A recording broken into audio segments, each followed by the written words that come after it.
En la vida del hombre, de los animales y de todo ser vivo, desde nuestros inicios hasta el final de nuestros días, nos hallamos en continua relación a toda clase de ruidos y sonidos, formando parte notable de la vida diaria, constituyendo el medio más usual e importante de comunicación.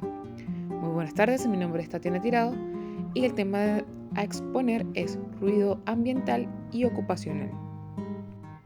Sonido es la fuente de ruido. Se define como un movimiento ondulatorio que se origina en una fuente y se transmite de un medio elástico, como lo es el aire, líquidos y materiales sólidos, e impacta al oído. Ejemplo, una conversación o una nota musical. Estas vibraciones de aire que llegan al aparato auditivo se componen de tres elementos inseparables, que son la frecuencia, el cual su unidad es el hercio o hertz e indica el número de vibraciones durante un segundo. Cuanto más alta es la frecuencia, más agudo va a ser el sonido. La intensidad es el otro elemento y se expresa en decibelios e indica el nivel sonoro. Cuando mayor es el número de decibelios, más fuerte será el sonido. El tercer elemento es la duración. Un sonido se puede emitir durante un periodo corto como una explosión o un avión de reacción, o por un periodo más largo como una máquina en un taller, un martillo neumático en una obra, entre otros. La importancia del sonido es muy amplia. Se utiliza en la seguridad, en la medicina, en la industria, en la milicia. Con respecto a la seguridad, pues previene peligro, con una corneta o una sirena, avisa de la buena o mala operación de equipos y maquinarias. En medicina, mediante el uso de estetoscopios, determina los sonidos del latido del corazón. En la milicia, pues es utilizado como un medio para ocasionar zozobra al enemigo. Y en la industria, por ultrasonido, diagnostica la calidad de soldaduras, entre otras aplicaciones. Sabiendo que el sonido es la fuente del ruido, ahora, ¿qué es el ruido? El ruido es definido como una mezcla desordenada de sonidos de varias frecuencias e intensidades, generadas por una fuente natural como lo es la tormenta o de forma antrópica como es la operación de equipos y maquinarias. Bien, la diferencia entre el ruido ambiental y el ruido ocupacional se centra en que el ruido ambiental es un ruido que se percibe fuera de la empresa o de la propiedad, y el ruido ocupacional es aquel ruido que es percibido en el área de trabajo y que puede generar daños a la salud de quienes se encuentran cerca. Existen ciertas clases de ruidos.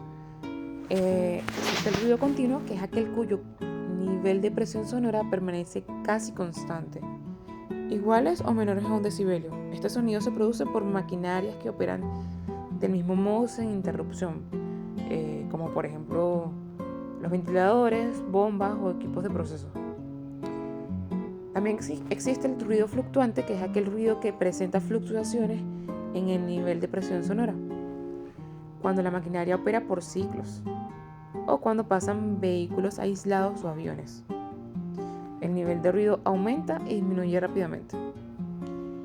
Y otro tipo de ruido o otra clase es el ruido impulso o ruido de impacto, que es el ruido que se caracteriza por presentar impactos o impulsos que llegan a originar elevaciones bruscas en el nivel de presión sonora. Realmente son inferiores a un segundo, con intervalos regulares e irregulares, entre picos iguales, superiores, como lo es una explosión, o una troqueladora o una pistola. A eso se le llama ruido impulsivo. Es breve y abrupto. ¿Cómo afecta el ruido? El ruido elevado tiene un efecto muy conocido, o probablemente el más grave, que es la pérdida de capacidad auditiva o hipoacusia. Sin embargo, también existen otros efectos como los acúfenos, que es la sensación de pitidos en el oído, y la interferencia en la comunicación hablada o con las señas acústicas, alteraciones en la capacidad de la concentración, molestias o efectos extraauditivos. En el caso de los efectos extraauditivos o fisiológicos, no se considera que tenga una relación causal única, sino que el ruido puede ser una de las causas que, junto con otros factores, originan estos efectos.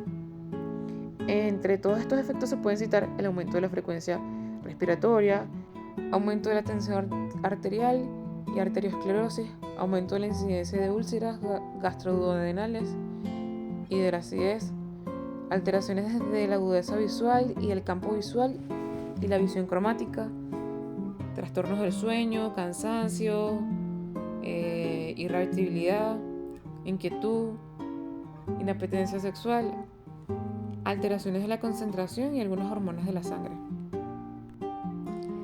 ¿Cuáles son las medidas preventivas que deben adoptarse en la presencia de ruidos? Los riesgos derivados del ruido deben eliminarse en su origen o mediante modificaciones de los métodos de trabajo. Hay 3 formas de hacerlo. Las 3 principales para la reducción de ruido son: 1. Hacerlo desde la fuente. Es el método más eficiente porque permite obtener la reducción del ruido interno en el parque industrial, mejorando así la calidad de los ambientes. El segundo método es por el planeamiento físico, aislar los edificios o las máquinas. La disposición apropiada de los equipos, de los sectores, de la estructura de vibración, todo esto puede llevar a los niveles acústicos sobre el amparo de la legislación pertinente.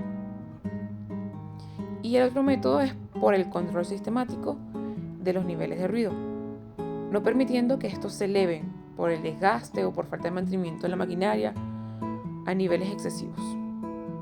En caso de que no se consiga el resultado deseado en la reducción del nivel de ruido, se utiliza como alternativa el abastecimiento de equipos de protección individual, dando mejor condición al empleado para poder exponerse a esos niveles de ruido.